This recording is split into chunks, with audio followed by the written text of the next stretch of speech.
Hey everyone, and welcome to Promote Hope Podcast. We are on episode 4, Postpartum Depression. And today I have a special guest, Danielle Thomas, and I'm going to be asking her a few questions about her experience with postpartum depression. Welcome, Danielle, to my podcast. Thank you. So first things first, tell us a little bit about yourself. So I'm 31 years old. I have 2 children, ages 5 and 2. They're both boys. Boy, mom. Yay. I'm currently working at the hospital, and I am in my second year, finishing up my second year of prereqs at OC to become a respiratory therapist. So I am just doing my last 2 classes and then be able to apply next month, and hopefully I get in. Well, tell us a little bit about how it is working at the hospital right now. Right now, it was a little scary, I should say. Okay. Just no one knew how to deal with this whole COVID-19, and the first time I had to work on the floor with all the COVID patients, I was really freaked out. I carried my anointing oil and I had to pray.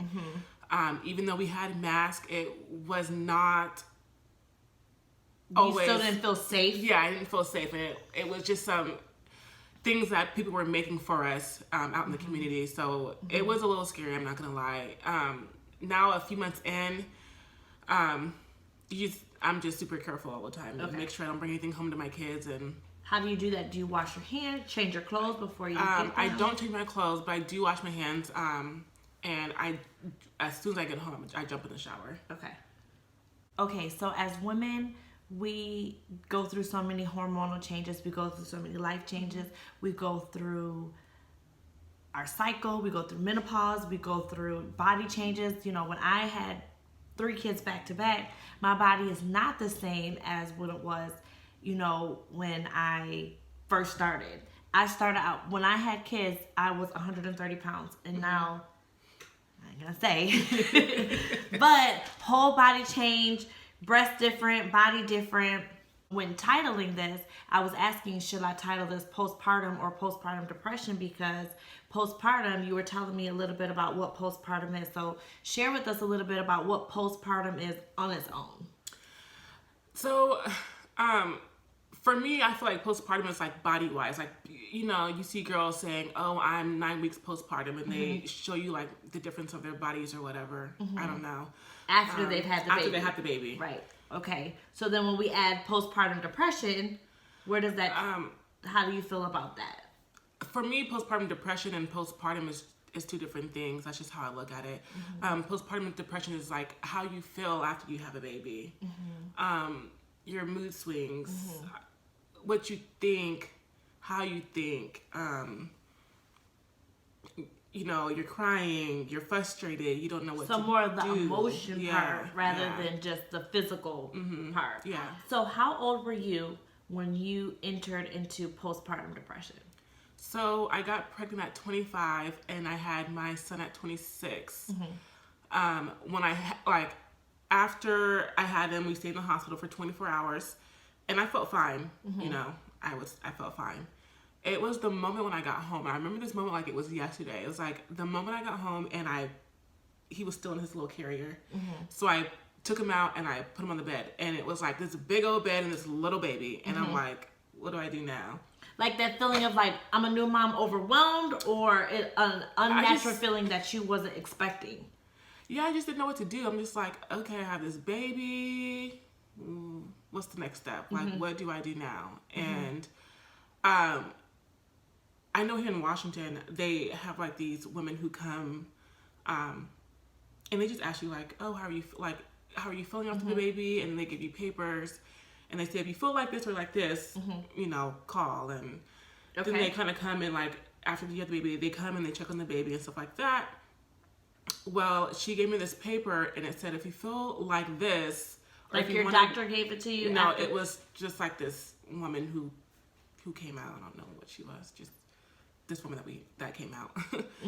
And she's like, if you feel like this, you know, tell your doctor, whatever. And so I remember reading like, wanted to harm my baby. And this was like literally like a week after I had my son. And I'm like, oh crap, like no one told me about postpartum depression or how I should feel. I just thought, you have a baby, you're happy, the baby's healthy, you know. So you were 26 years old. You had the expectation that you were going to just bring home your new baby and life was going to be great.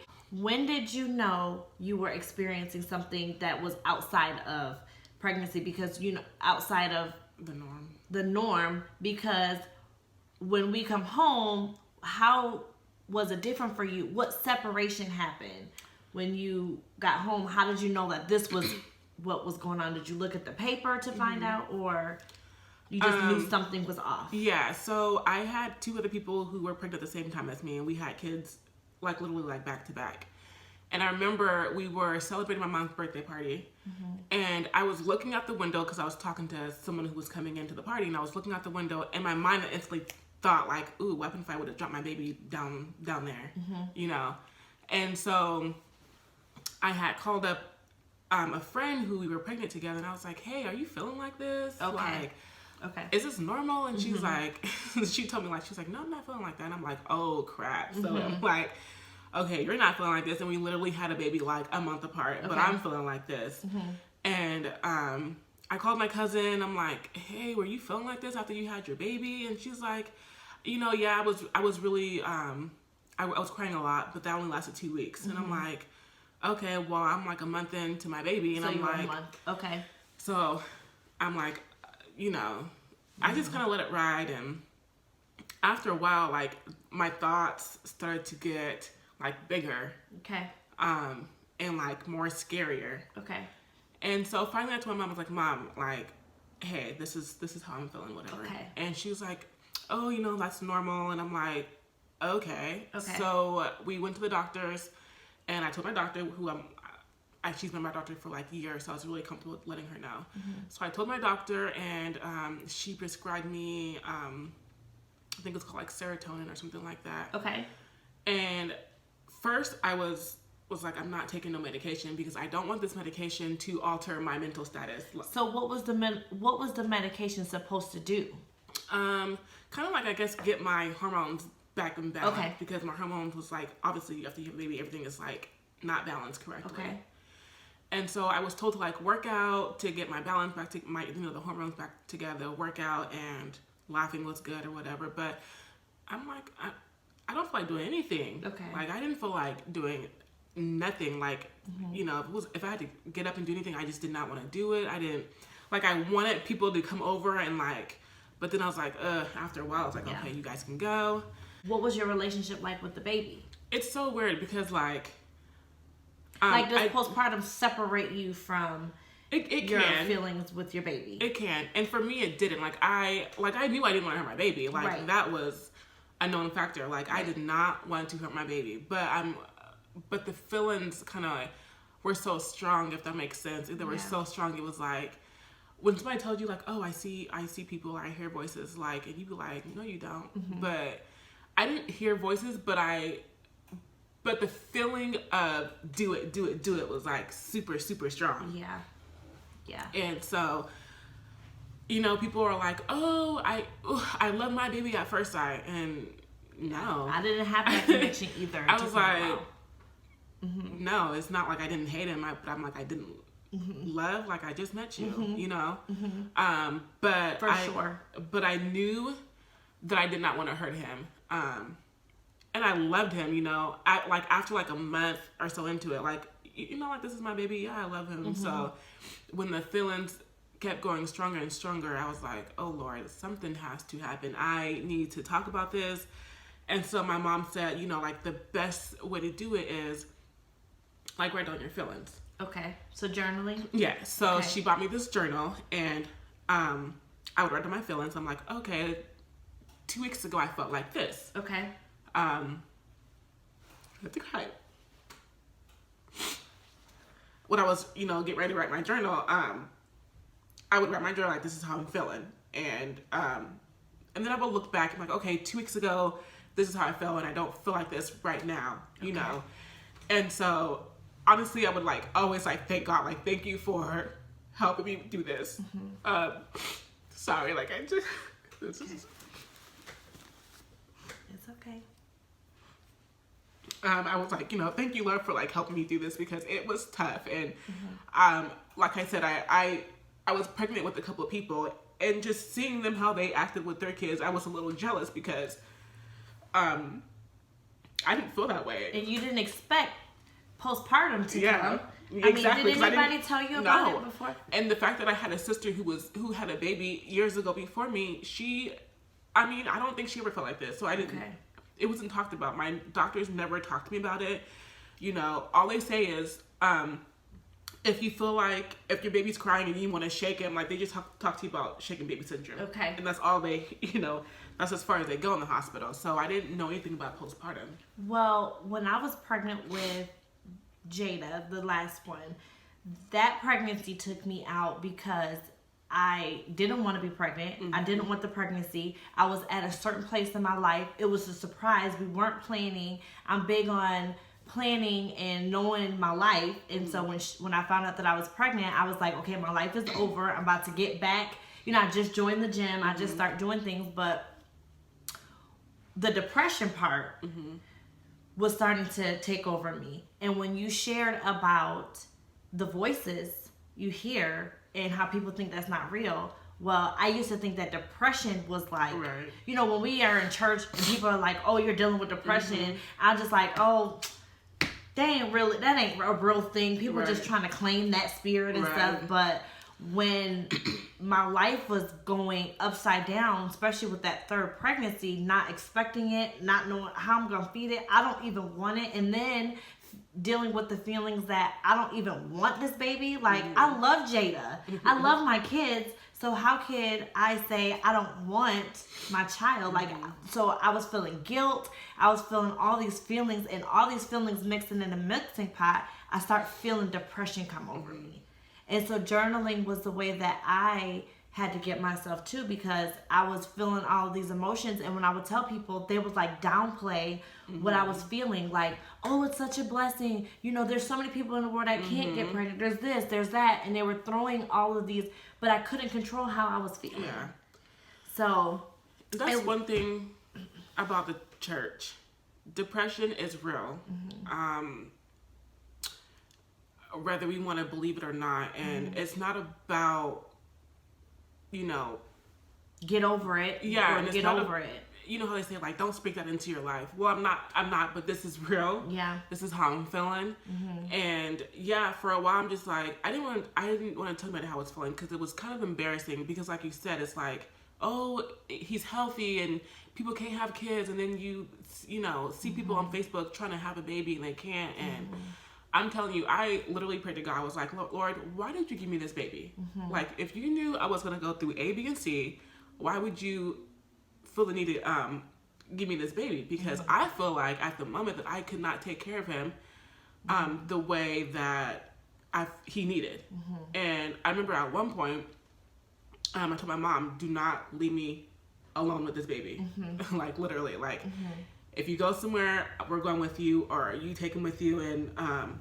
And I was, telling the kids, his dad, like, you need to make sure, like, help me out. Like, don't want to be alone with him for a while. And it was scary. I would literally take him to daycare and I did not want to. I would take him to daycare, and his dad would get off at 2, so then I would get him at like 1:30, so I wouldn't have that long of a time with him by myself.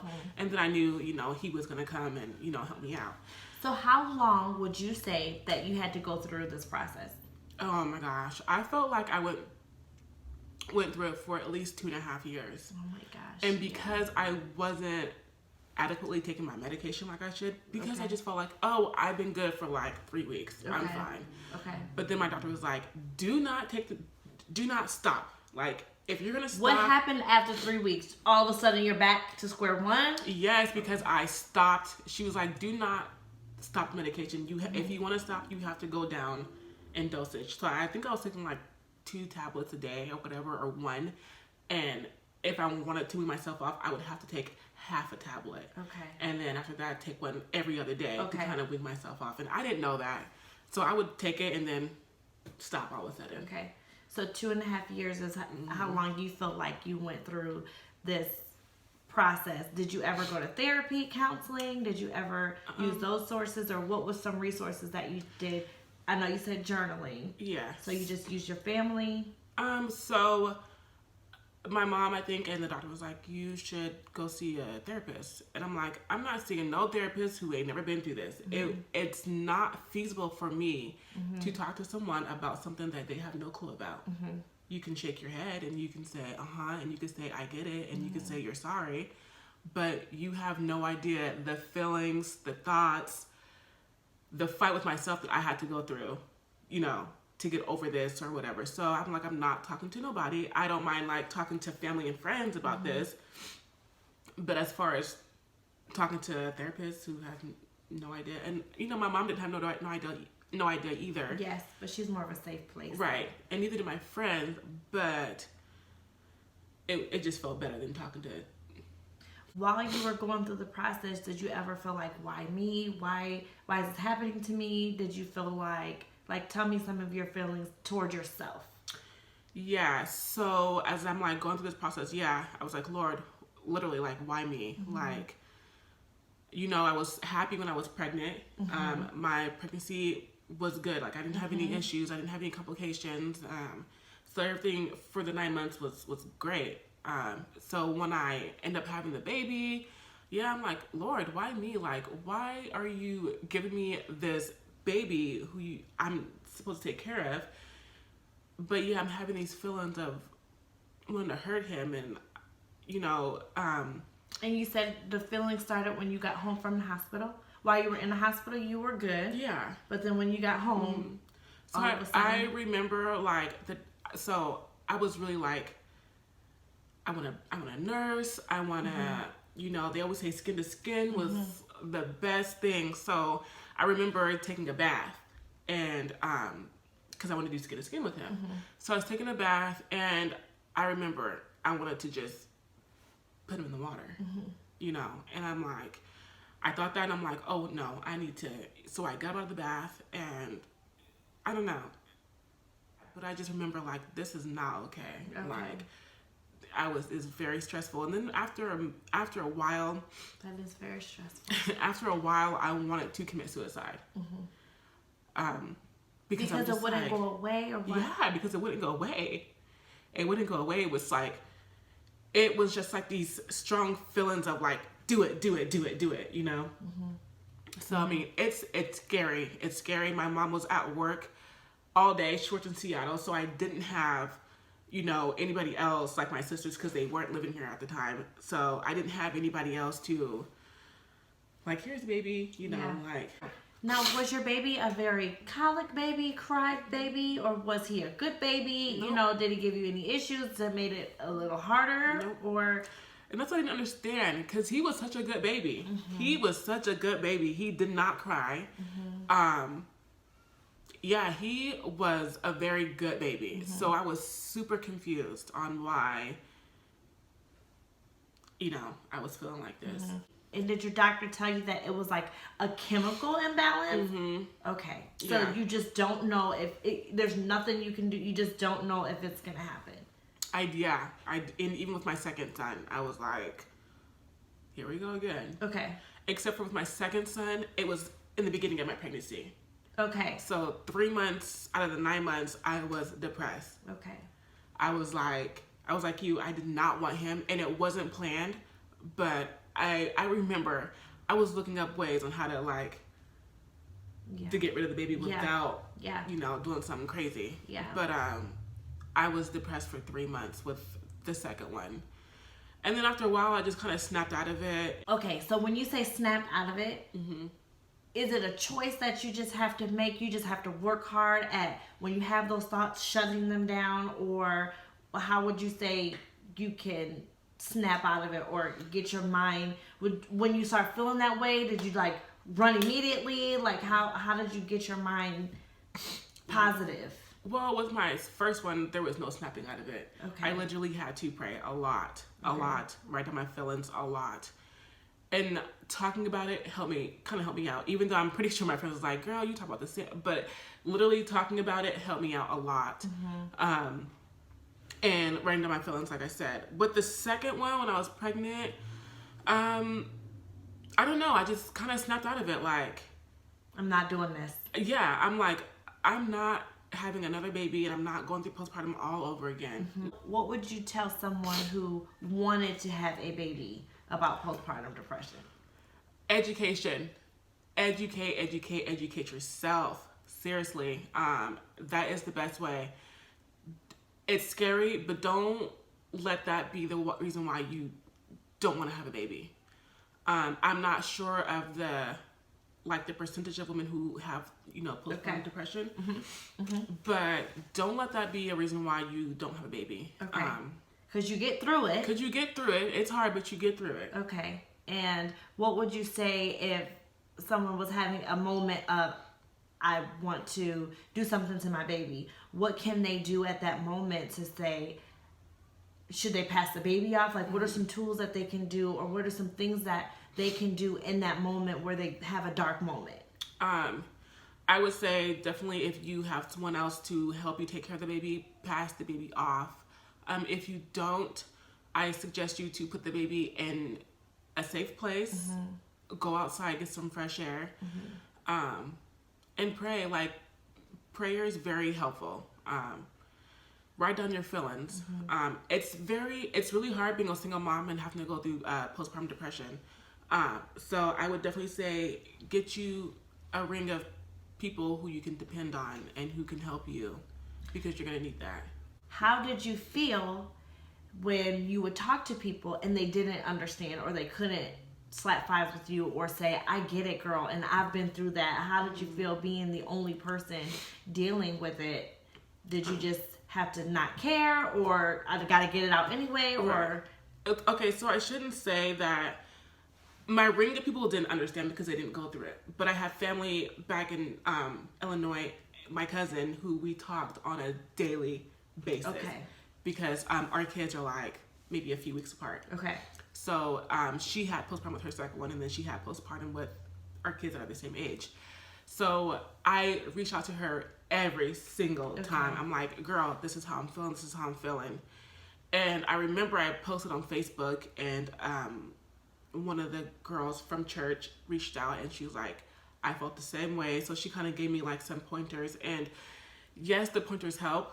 Okay. But when you are in the midst of the situation, every day or every other day, it's just like those pointers sometimes get thrown out the window because you kind of forget, because your mind is just so clouded with. Okay. So when you're in the middle of it, you're not thinking about nothing nobody said to you. You just are in that moment. Right. And for me, when I had Jada, now I got 3 small kids. Jeremiah was 2, just turned 2. Jordan just turned 1. And then I had another baby. And when I came home, I was like, I can do this. But I had to learn for myself that what I needed was air. Like, if I did not get air, I would be screaming and yelling, and I would start feeling depressed. Air was my outlet. Air was my tool. Like, I knew when I start feeling wavy, when I start feeling uneasy, I needed some air. I mean, and like just even sitting in my front yard, air. Had left for 2 weeks to go to drill, and I had all the kids by myself right when COVID was like getting started, so everybody was like getting fearful, staying in their house, and I was just here by myself, and Jordan was crying, the new baby, getting up in the night, sleep deprived. So when you're sleep deprived, you're tired, you're hungry, you haven't bathed, your emotional state is not right. I feel like that's when depression can hit you the hardest. So when I had my first one, I would literally forget to eat. It was just never in my mind. My mom would be like, did you eat today? Did you eat today? And I'm like, oh, dang, I forgot. So I would forget to eat, literally. So you would say one of the tools is to make sure that you were taking care of yourself. Yes.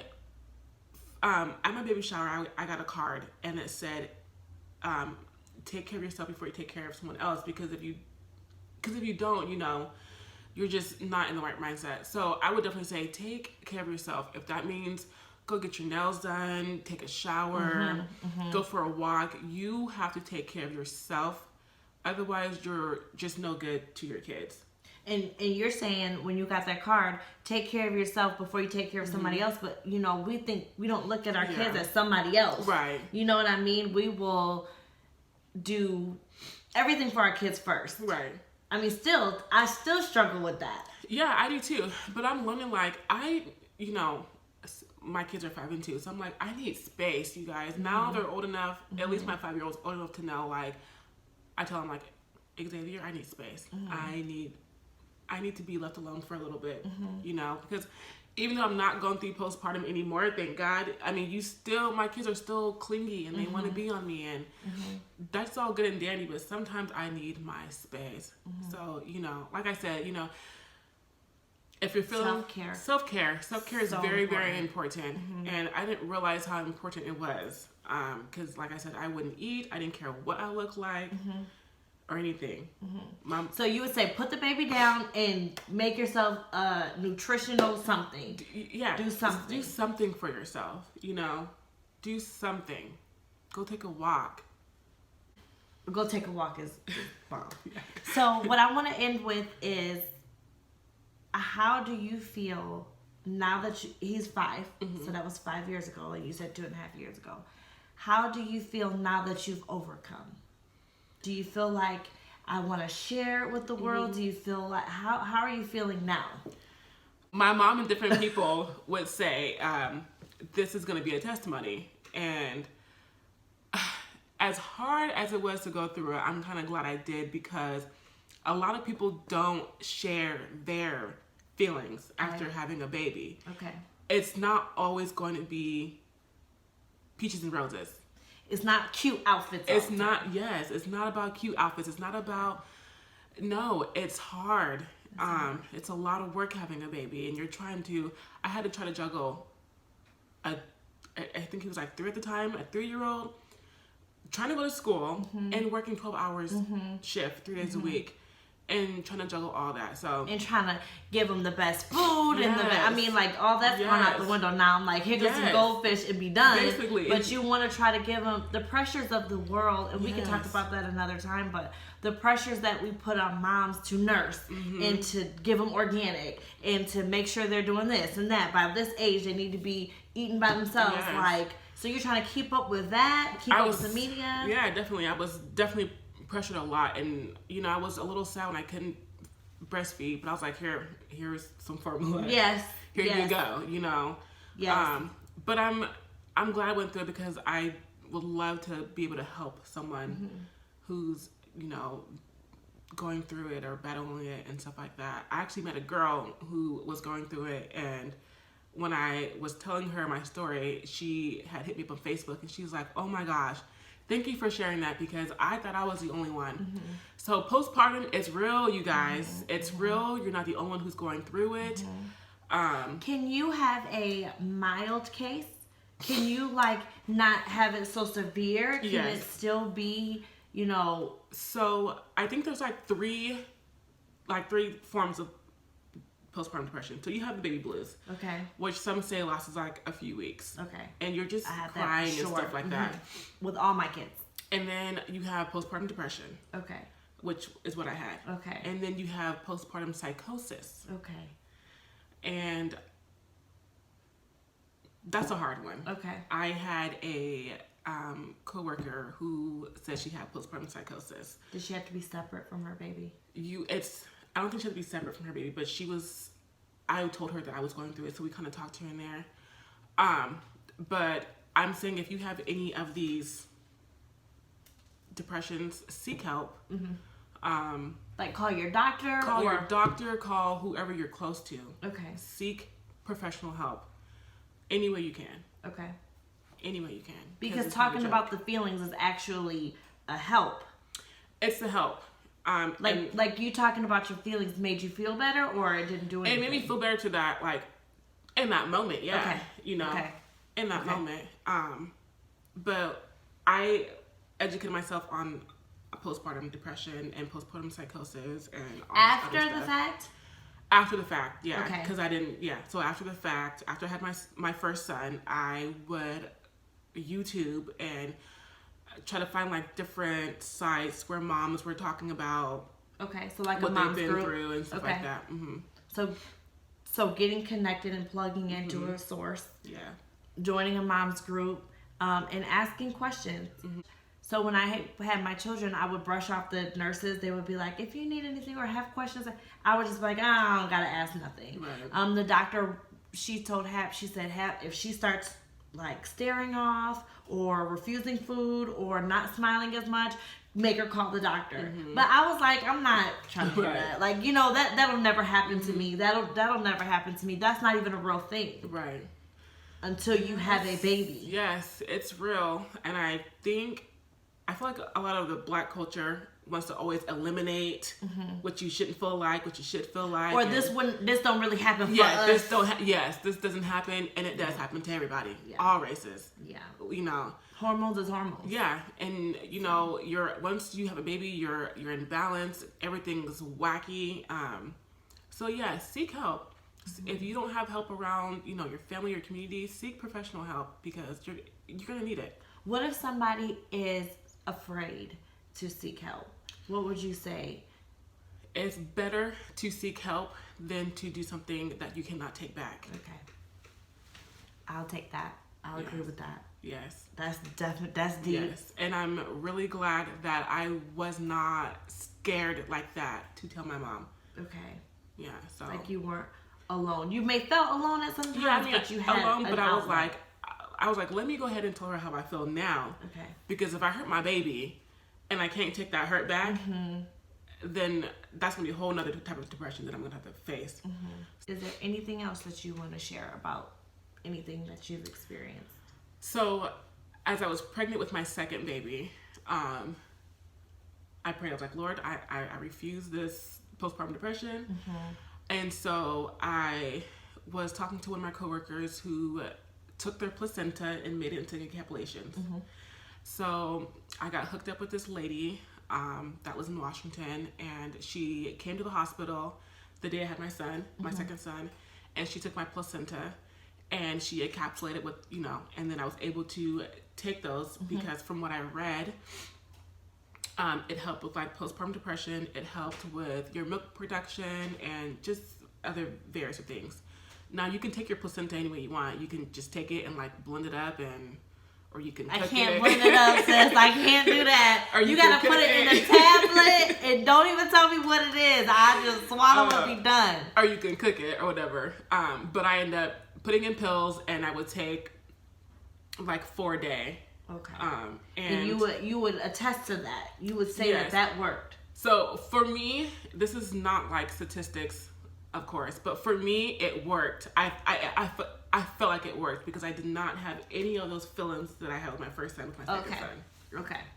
Okay. So you would advise us to eat our placenta. I mean, you know, the placenta is very healthy. It's very healthy, but it's a mind thing. Like, I can't just, I'll eat a cow, but I won't eat my placenta. You know, there's animals who eat their placenta after they have a baby. I don't want to be that animal. So I'm just look, saying. if you want to do it in capsules, that's fine.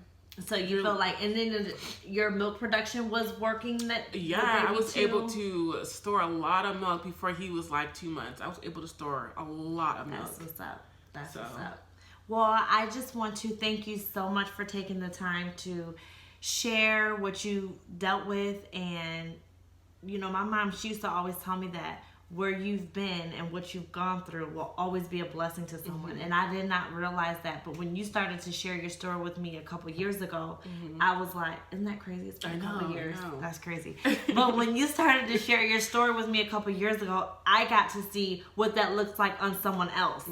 Like, and then when I started a podcast, I said, I have to have you share that because I know so many pregnant women, young women that want to be pregnant, women that's had babies and didn't know what to do, women that are going through it, women that are about to have a baby.